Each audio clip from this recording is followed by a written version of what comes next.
hormones are happening when we're asleep, there's a little tiny gland in the base of our brain called the pineal gland. And the pineal gland releases 4 hormones every night.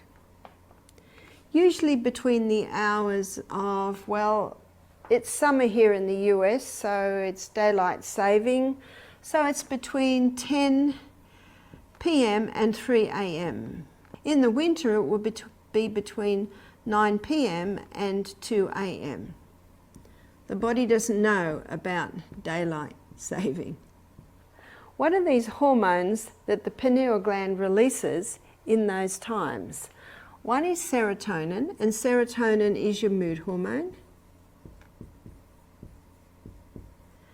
So if you want to feel good, go to bed early. If you want happy kids, put them to bed early. It might need that you'll have to have blinds on the windows. Just try this. Have the main meal at lunch and breakfast. Have a very light supper, hot bath, soft lights, nice soft classical music, a story all about falling asleep, and that's an easy way to get the children to sleep. And of course, once they're to sleep early, Mum and Dad have got a couple of hours before they sleep, which is also important. Another hormone is melatonin. Melatonin is called the fix and rejuvenate nighttime hormone, and it's also released in these hours, and it is responsible for balancing the body and also repair that's happening in the body. The third one is arginine vasotocin. And arginine vasotocin is a hormone that puts you in a deep sleep. So you've got a natural painkiller. Isn't that good to know? But for your natural painkiller to work, you must be asleep in these hours. And as your natural painkiller is used, it gives off a waste. And this waste hangs about in the body unless you exercise. So we're going to we'll start early with our boosts, our sleep boosters. And as we go through the illustrations I'm giving you, we'll add to our sleep boosters. Exercise. There's a proverb in Ecclesiastes that says, the sleep of a labouring man is sweet. What's a labouring man? That's someone who's working physically hard. You might not have a physically hard job, but you can exercise. And the exercise that is the most powerful at boosting sleep is your high intensity interval training.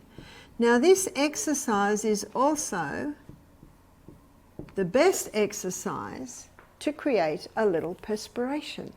And when we sweat or perspire with exercise, which we do with the high intensity, we release the waste that is built up from using our natural painkiller, arginine vasotocin. So the next night when we lay down to sleep, we've got a fresh dose of arginine vasotocin. Arginine vasotocin is not only our natural painkiller, but it puts us into a deep sleep. Epithalamin is a hormone that's released in these hours, and epithalamin increases learning capacity. And I think everyone wants to increase their learning capacity. And I talk to the teachers, I say, can you tell the children that had late nights? They said, oh yes. They don't seem to be able to catch it. They don't seem to be able to retain. I said, oh, they're lacking their epithalamin. And I believe we never should stop learning. We should be learning new things right up until the day we die. So to be able to learn new things right up until the day we die, we need to be going to bed early to ensure that we're getting proper amounts of epithalamin. Epithalamin not only increases learning capacity, epithalamin slows down aging. And everyone over the age of 25 likes that one.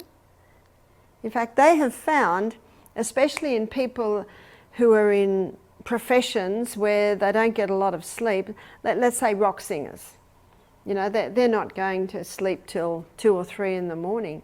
They age very, very quickly. They also have done studies that have shown that late nights, regular late nights, can have a similar effect on the body to even drug addiction and alcoholism, which we both know are damaging to the body. So the pineal gland will release those hormones every night, but we have to be asleep.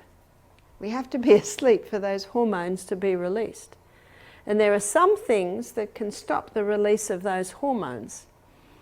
Stress, that's probably not a surprise to you, that stress can stop it. And lights, if the lights are on, you see light and dark signals are fed through the optic nerve to a control centre where it communicates with the pineal gland.